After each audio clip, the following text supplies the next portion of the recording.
Good evening everyone. तो आज 21 जून के अंदर द हिंदू न्यूज़पेपर में जो भी आर्टिकल्स और न्यूज़ आए हैं उन सारे न्यूज़ को जो है इंपॉर्टेंट न्यूज़ को हम कवर करेंगे। अब इसमें सबसे पहला जो न्यूज़ है वो है तमिलनाडु के अंदर क्या है, एक हुज ट्रेजेडी जो है वो हुआ है। पेज नंबर 1 के अंदर इसके बारे में जो है कुछ इन्फॉर्मेशन दिया गया है। दूसरा है म्यांमार से कुछ रिफ्यूजीज लगभग 5,000 के अप्रॉक्स क्या है इंडिया के अंदर शेल्टर ले लिया है उन्होंने। फिर आज इंटरनेशनल योगा डे है। एक बॉडी है न्यूज़ में हमारा वो है जीएसटी काउंसिल, उसके बारे में भी जो है कुछ इन्फॉर्मेशन हम देखेंगे। फिर इसी हुज ट्रेजेडी से रिलेटेड क्या एक अनदर आर्टिकल है जहां मिथेनॉल पॉइजनिंग के बारे में बताया गया है, जहां हम देखेंगे कि ह्यूमन बॉडी के अंदर मिथेनॉल का क्या ही इफेक्ट जो है होता है। फिर अभी क्योंकि नई गवर्नमेंट बनी है तो एक स्पीकर प्रोटम या जिसको प्रोटेम स्पीकर हम कहते हैं उसके बारे में हम लोग देखेंगे कि क्या है और कब जो है वो बनता है और साथ ही साथ इनकी ड्यूटीज़ जो है वो क्या ही होती हैं। फिर कल ही हमने कवर किया था यूएसए और इंडिया के बीच में क्या है जो आईसीईटी डायलॉग है उसके बारे में जो है वो दिया हुआ है। एक काजीरंगा जो नेशनल पार्क है हमारा, वहाँ एक लिमलेस एम्फीबियन जिसको एक थायोफिस हम कहते हैं वो मिला है। एक पोर्ट है वाधवान पोर्ट प्रोजेक्ट, इसके बारे में हमको देखना है। पर्सन इन न्यूज़ में अगर देखा जाए तो एक संत तुकाराम है, उनके बारे में कुछ चीज़ें हैं हम पढ़ेंगे। और इसी जो लिमलेस एम्फीबिया जिस पार्क में मिला है वो है काजीरंगा नेशनल पार्क, तो वो प्लेसेस इन न्यूज़ के अंदर जो है उसको हम लोग कवर करेंगे।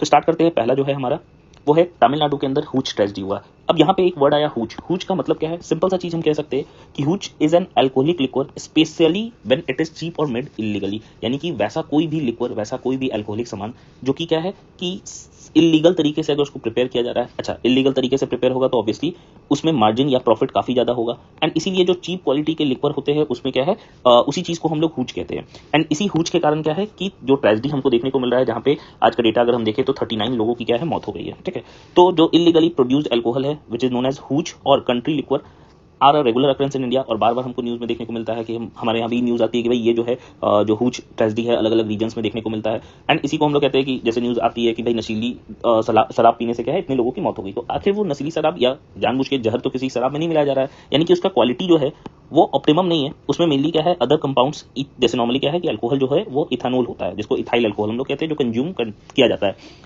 अगर उसमें कुछ और भी अल्कोहलिक प्रोडक्ट जो है मिलाया जाए जैसे कि मिथानॉल, जो कि सस्ता भी होता है और साथ ही साथ क्या है कि उसका इफेक्ट काफी ज्यादा होता है, मतलब वो काफी पोटेंट भी होता है, जिस वजह से क्या है कि ओवरऑल क्वालिटी क्या है काफी खराब हो गई और साथ ही साथ जो अल्कोहल हो गया वो एक तरीके से पॉइजनस भी हो गया। मतलब अगर हम ह्यूमन कंजम्पशन की बात करें तो उसके लिए काफी ज्यादा हार्मफुल है। तो इसी के बारे में जो है बस इतना ही इसमें हमको हुज वर्ड था, तो मैंने सोचा कि हुज कहते किसको है, तो सिंपली हम कह रहे हैं कि जो अल्कोहल जो लोकल लेवल पे प्रिपेयर हो रहा है उतना ज्यादा क्वालिटी जो है मेंटेन नहीं किया जाता है, उसी को हम लोग हुज कहते हैं। तो ये था हमारा पहला न्यूज। अगर हम दूसरे न्यूज़ की बात करें तो दूसरा न्यूज़ जो है हमारा कि लगभग 5,000 से ज़्यादा ही लोग क्या है म्यांमार से रिफ्यूजी के रूप में क्या है मणिपुर के नागा डिस्ट्रिक्ट के अंदर क्या है शेल्टर लिया है उन्होंने। एंड अगर हम देखें तो जो माइग्रेंट्स है जो कि नागा डोमिनेटेड डिस्ट्रिक्ट के अंदर जो है वो आ रहे हैं, वो ऑनगोइंग जो एथनिक कॉन्फ्लिक्ट है म्यांमार के अंदर उसके चलते जो है वो क्या है मूव करके आ रहे हैं, क्योंकि म्यांमार में भी क्या है अगर हम देखें तो बहुत सारे ट्राइबल कम्युनिटीज जो है वो आपस में क्या है लड़ते रहते हैं। उसी में क्या है एक जो ग्रुप है वो है कुकी जो पीपल और दूसरा मेजोरिटी जो है माइटी। यही माइटी जो है हमने पढ़ा भी था लास्ट ईयर, अगर देखें तो मणिपुर जो रिलेटेड इशू था वो यहीं से था। तो हम कह रहे हैं कि जो म्यांमार के अंदर दो एथनिक जो ग्रुप है, एक है कुकी जो पीपल और दूसरा है मेजोरिटी में जो माइटी लोग है, तो वो क्या है उनको क्या है एक तरीके से प्रोसिक्यूट कर रहे हैं एंड इसी के डर से क्या है वो भाग के इंडिया के अंदर क्या है वो शेल्टर लिए है। अगर हम लोग देखें तो जो मणिपुर का कामजोंग डिस्ट्रिक्ट है वो म्यांमार के साथ क्या है बॉर्डर जो है वो शेयर करता है। उसके वेस्ट साइड में क्या है थौबल है एंड कैंगपो टी है district which is dominated by Meiteis and Kuki Zos respectively. मतलब एक जो है थाउबल जो है माइटी से डोमिनेटेड है और कांगपो पी जो है वो एक तरीके से क्या है कुकीजोज जो है वो क्या है उनके थ्रू क्या है मतलब वो ज्यादा वहां पे लोग जो है वो रहते हैं। तो दोनों के बीच क्या है कॉन्फ्लिक्ट हो रहा है एंड इसी के कारण क्या है जो वहां पे लोग है वो माइग्रेट करके क्या है इंडिया में शेल्टर ले रहे हैं एज अ रिफ्यूजी। तो कल ही क्योंकि इंटरनेशनल रिफ्यूजी डे था तो उसी से रिलेटेड ये टॉपिक जो है वो उसको देखा गया है। नेक्स्ट देखो, अगर हम देखें तो 2021 से जब मिलिट्री कूप हुआ था म्यांमार के अंदर, बहुत सारे लोग जो है वो क्या है वो बॉर्डर को क्रॉस करके मिजोरम और मणिपुर के अंदर आए हैं, क्योंकि काफी ज्यादा क्या है कि जैसे जैसे हमारे यहाँ भी अगर हम नेपाल को देखें तो काफी हम भले ही कह सकते हैं कि ये एक दूसरा कंट्री है, लेकिन हमारे बीच में इंडिया और नेपाल के अंदर क्या है बहुत सारे जो रूट लेवल पे क्या है सिमिलरिटी देखने को मिलता है। उसी तरीके से म्यांमार क्योंकि वो एक तरीके से बर्मा, तो सिंपली हम कह सकते हैं कि वो भी क्या है काफी जो कॉमन है सिमिलरिटी को या कॉमन ओरिजिन को शेयर करता है, मतलब हम और म्यांमार के लोग जो है वो शेयर करते हैं। स्पेशली अगर देखा जाए तो जो मिजोरम और मणिपुर के बीच में क्या है मतलब इन दोनों स्टेट्स से और म्यांमार के बीच क्या है इतनी टाइज है, जिसके कारण क्या है लोग एक दूसरे के यहाँ आते जाते रहते हैं, मतलब दोनों कुछ किसी की फैमिली इधर होगी किसी की फैमिली उधर होगी, तो उस तरीके से क्या है माइग्रेशन जो है होता है। अब अगर हम देखें तो मेनली क्या है कि ये जो कॉन्फ्लिक्ट हो रहा है म्यांमार के अंदर इसी के चलते क्या है माइग्रेशन हमें देखने को मिला म्यांमार में। नेक्स्ट देखो, आज है इंटरनेशनल योगा डे। ठीक है, इंटरनेशनल योगा डे जो है या इंटरनेशनल डे ऑफ योगा कह रहे हैं 21 जून को है। कल ही हमने देखा था कि जो इंटरनेशनल रिफ्यूजी जो डे है वो मनाया गया 20 जून को, तो 21 जून को इंटरनेशनल योगा डे है, जो कि यूनाइटेड नेशंस ने क्या है एक तरीके से आज से 10 साल पहले क्या है स्टार्ट किया था। तो 10th international day of yoga जो है इसको सेलिब्रेट किया गया। इसका जो थीम है 10th का, मतलब 2024 में हम कह रहे हैं, तो ये जो थीम है वो है yoga for self and society. अगर हम योगा की बात करें तो it is a transformative practice which represents harmony of mind and body, the balance between thought and action and the unity of restraint and fulfilment. तो योगा तो हम जानते भी है कि भाई योगा के थ्रू क्या है कि जो पर्सनल हीलिंग है वो संभव है। साथ ही साथ हमारे प्राइम मिनिस्टर नरेंद्र मोदी साहब का भी एक कोट है कि योगा से ही होगा, ठीक है। तो असल में अगर हम देखें तो इंटरनेशनल योगा डे जो है वो सेलिब्रेट किया गया, बस इतना ही इसमें याद रखना है। और थीम जो है वो है yoga for self and society. अब देखिए इसके बाद से एक बॉडी का जिक्र हुआ है यहाँ पे, जो है जीएसटी काउंसिल। अगर हम जीएसटी काउंसिल को देखें तो जीएसटी एक्ट जो है इसके थ्रू क्या है कि इस काउंसिल को बनाया गया था। अब ये जीएसटी काउंसिल जो है अगर हम देखें तो जीएसटी काउंसिल के लिए क्या है, आर्टिकल को इंसर्ट किया गया था। अगर हम आर्टिकल 279(1) क्लॉज ए की बात करें of the amended constitution, the GST council has to be constituted by the president. तो एक आर्टिकल को मतलब अमेंड करके क्या है कॉन्स्टिट्यूशन के अंदर ऐड किया गया है, जिसको आर्टिकल 279(a), जिसका सब क्लॉज फर्स्ट जो है ये कहता है कि जीएसटी काउंसिल क्या है कि प्रेसिडेंट जो है वो बनाएंगे with in 60 days of the commencement of article 279(a। मतलब जिस समय आर्टिकल 279(a) को लाया गया था जिससे जीएसटी आया, एंड इसी के बाद क्या है कि बोला गया है कि इस एक्ट के या इस आर्टिकल के कमेंसमेंट से, मतलब जिस समय जीएसटी इंट्रोड्यूस किया गया, विद इन 60 days क्या है प्रेसिडेंट साहब जो है वो हमारे क्या है एक काउंसिल का गठन करेंगे, जिसको जीएसटी काउंसिल बोला गया। कंपोजिशन क्या रहेगा जीएसटी काउंसिल का, ये उसी आर्टिकल के क्लॉज 2 में मेंशन है।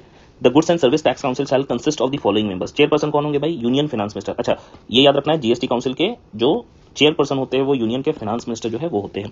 मेंबर्स की अगर हम बात करें तो मेंबर्स क्या है, the union ministers of state in charge of revenue और फाइनेंस, ये होंगे members. Minister in charge of finance और टैक्सेशन और any other minister nominated by each state government. तो ये सारे क्या हो गए, मेंबर्स हो गए। हमको बस चेयरपर्सन जो है वो ध्यान में रखना है कि भाई यूनियन फाइनेंस मिनिस्टर होते हैं।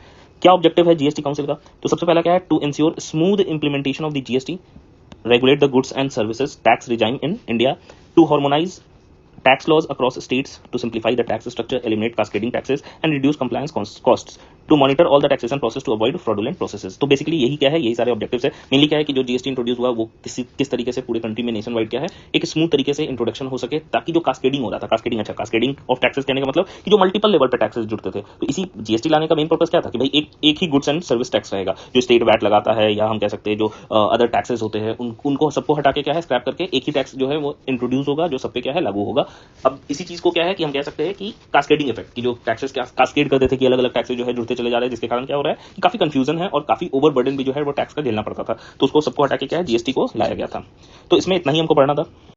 इसके बाद से जो हुच ट्रेजेडी हुआ है तमिलनाडु के अंदर, उसी से जो रिलेटेड है वही है इसका इफेक्ट कि मिथेनॉल जो है, जिसको मिथेनॉल पॉइजनिंग हम कहते हैं, ये कितना ज्यादा डिजास्टर्स या कितना ज्यादा लीथल हो सकता है ह्यूमन बीइंग के लिए।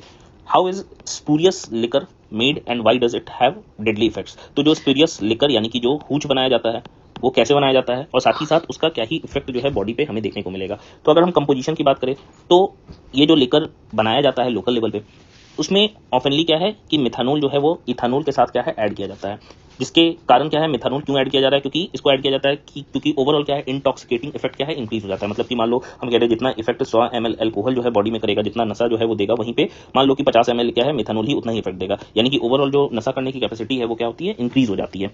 दूसरा हम कह सकते हैं कि मिथेनॉल का जो डेडली इफेक्ट हमें देखने को मिलता है, methanol is metabolized in the liver to form formaldehyde, and formaldehyde का फॉर्मेशन होता है by the using of this enzyme that is called as alcohol dehydrogenase. यानी कि मिथेनॉल क्या है लिवर के अंदर अल्कोहल डिहाइड्रोजिनेज से क्या है प्रोसेस होकर फॉर्मल्डिहाइड में टूट रहा है, और फिर फॉर्मल्डिहाइड क्या है फर्दर मेटाबोलाइज होता है फॉर्मिक एसिड में by the enzyme aldehyde dehydrogenase enzyme.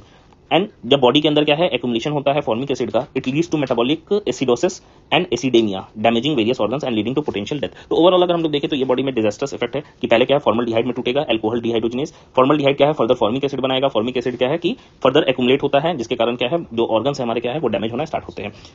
अब मिथेनॉल को ऐड क्यों किया जाता है, तो एक तो मैंने बताया कि भाई जो ओवरऑल किक है यानी कि जो इंटॉक्सिकेटिंग इफेक्ट है वो क्या होता है इंक्रीज होता है। दूसरा क्योंकि मिथेनॉल क्या है चीपली मिलता है, तो ओवरऑल क्या है वॉल्यूम ऑफ अल्कोहल भी क्या होता है बढ़ता है, जिसके कारण काफी ज्यादा प्रॉफिट भी हो सकता है। बॉडी के अंदर प्रोसेसिंग हमने पढ़ाई कि फॉर्मल्डिहाइड बनेगा, फॉर्मल्डिहाइड फॉर्मिक एसिड बनाएगा, एंड फॉर्मिक एसिड के बल्किंग के कारण क्या है वेरियस हमको डिजीज देखने को मिलेंगे या वेरियस हमको सिम्टम देखने को मिलेंगे, जैसे मेटाबॉलिक एसिडोसिस हो गया, ऑप्टिक न्यूरोपैथी हो गया, मतलब आई साइट भी जो है वो लूज हो सकता है, सेरेब्रल इडेमा हो सकता है, हेमरेजेस हो सकता है और पोटेंशियल डेथ भी हो सकता है। तो ये सारे डेंजरस हम कह सकते हैं कि साइंस है या रिजल्ट है जो कि मिथेनॉल पॉइजनिंग के कारण हमें देखने को मिलता है। तो नेक्स्ट जो न्यूज़ है हमारा वो है स्पीकर प्रोटेम को लेकर लोकसभा के अंदर, जो रिसेंटली क्या है भर्तृहरि महताब जो है वो बने हैं हमारे स्पीकर प्रोटेम। अब यहाँ पे वर्ड आया है स्पीकर प्रोटेम या प्रोटेम स्पीकर हम कह रहे हैं। अब ये प्रोटेम स्पीकर है क्या, तो स्पीकर ऑफ लोकसभा जो है या लेजिस्लेटिव असेंबली, जैसे ही क्या होता है कि ऑफिस को वैकेट करता है, which is immediately before the first meeting of the newly elected house. तो इसीलिए क्या है कि एक स्पीकर जो है वो चाहिए होता है ताकि जो सेशन है उसको कंडक्ट किया जा सके। अब यहाँ पे क्या है, प्रेसिडेंट मतलब यूनियन लेवल पे और गवर्नर स्टेट लेवल पे अपॉइंट करते हैं प्रोटेम स्पीकर को। क्यों? क्योंकि पहला कारण क्या है, to preside over the sitting of the newly elected house. कि अभी क्या है कि पहला जो है वो जो इलेक्शन के बाद क्या है, हम पार्लियामेंट और लेजिस्लेटिव असेंबली की बात कर रहे हैं, तो वहां पे क्या है कि जो सेशन होगा उसको प्रिसाइड करने के लिए क्या है, कोई भी स्पीकर जो है वो अवेलेबल नहीं है। तो भाई जो प्रोटेम स्पीकर है वो एक तरीके से क्या है, वो प्रिसाइड ओवर करेंगे उस सिटिंग को। एंड यूजुअली क्या है कि अब कोई प्रोसेस तो हमने आइडेंटिफाई नहीं किया है, तो यूजुअली क्या है, जो सीनियर मोस्ट मेंबर होता है हाउस का, यूजुअली उन्हीं को क्या है प्रोटेम स्पीकर जो है वो अपॉइंट कर दिया जाता है। क्या क्या ड्यूटीज है प्रोटेम स्पीकर की? तो सबसे पहला क्या है कि पहला जो फर्स्ट सिटिंग होता है लोकसभा का, तो उसके लिए क्या है, जो उसको प्रिसाइड करने के लिए या उस सिटिंग को प्रिसाइड करने के लिए प्रोटेम स्पीकर जो है वो उनका ड्यूटी होता है। साथ ही साथ जो भी न्यूली इलेक्टेड एमपीज हैं उनको क्या है, ओथ जो है वो एक तरीके से दिलाना लोकसभा के अंदर। To conduct the vote for the speaker and deputy speaker, तो स्पीकर और डिप्टी स्पीकर का चयन होता है एक तरीके से वोटिंग के द्वारा, तो उसको भी क्या है, उसको ऑर्गेनाइज करना।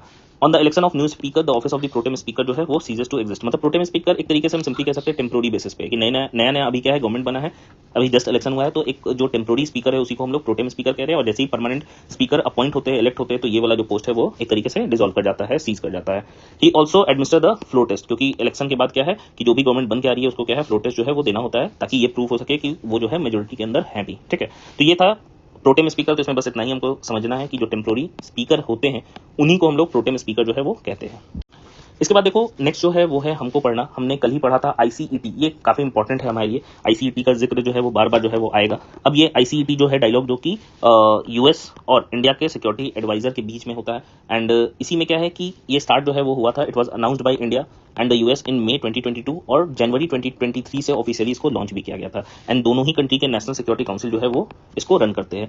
फोकस एरिया 6 एरियाज को रखा गया है। जैसे पहला है एआई रिसर्च एजेंसी पार्टनरशिप। अब ये न्यूज में क्यों है? न्यूज में इसलिए है क्योंकि यूएस की जो एजेंसी है नासा, वो इंडियन एस्ट्रोनॉट को क्या है, स्पेस प्रोग्राम के लिए ट्रेन करेगी। बस इतना ही इसमें न्यूज में है।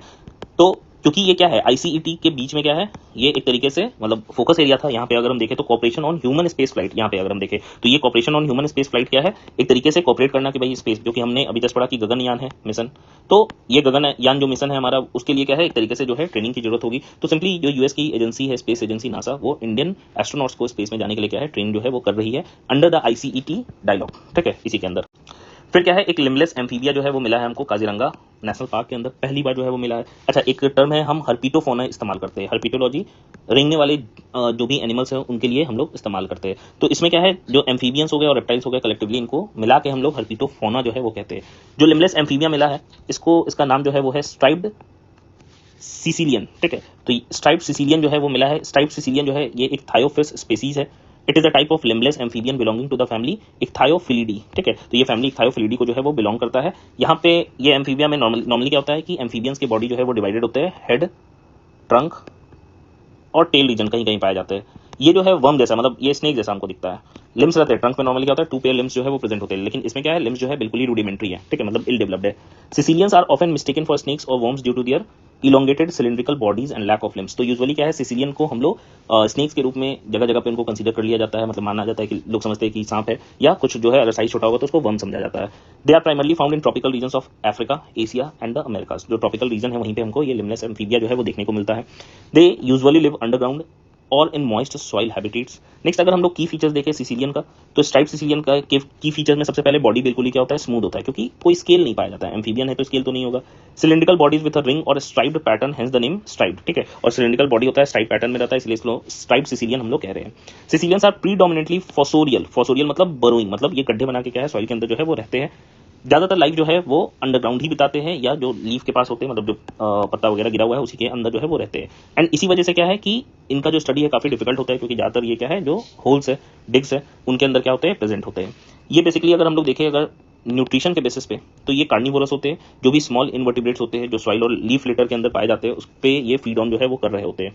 आई साइट क्या है, जनरली पुअर होता है, and they rely on chemo receptions to locate the prey. मतलब बेसिकली क्या है, आई साइट या आई तो प्रेजेंट होगा लेकिन पुअरली डेवलप, मतलब दिखता वगैरह हमको, मतलब उनको दिखता नहीं है। वो यूजुअली जो बॉडी के अंदर क्या है, कीमो रिसेप्टर्स प्रेजेंट होते हैं, उस पर क्या होते हैं, डिपेंडेंट होते हैं अपने प्रे को आइडेंटिफाई करने के लिए, खोजने के लिए।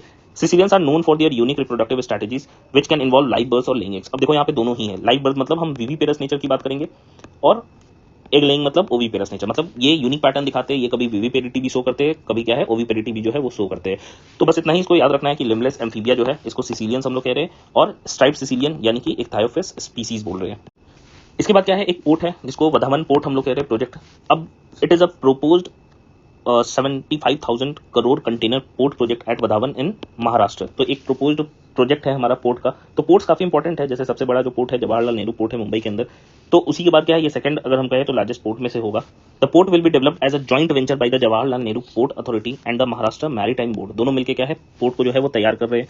नया जो पोर्ट है उसके अंदर क्या है has a natural draft of about 20 metres close to the shore, making it possible for it to handle up bigger vessels. अब क्या है कि जो नॉर्मली क्या होता है कि अगर ये ड्राफ्ट क्या होगा छोटा होगा तो जो पोर्ट है उस पर क्या है छोटे कंटेनर वाले शिप ही क्या है लग पाएंगे, वहीं से क्या है वो मतलब उस पर ही लोडिंग अनलोडिंग हो पाएगा। लेकिन अगर ड्राफ्ट क्या है जितना ज्यादा डीप होगा उतना ज्यादा क्या है कि एक तरीके से वो बड़े कंटेनर वाले शिप को भी जो है वो हैंडल करेगा। तो ये क्या है हैंडल कर सकता है बड़े कंटेनर वाले शिप्स को भी।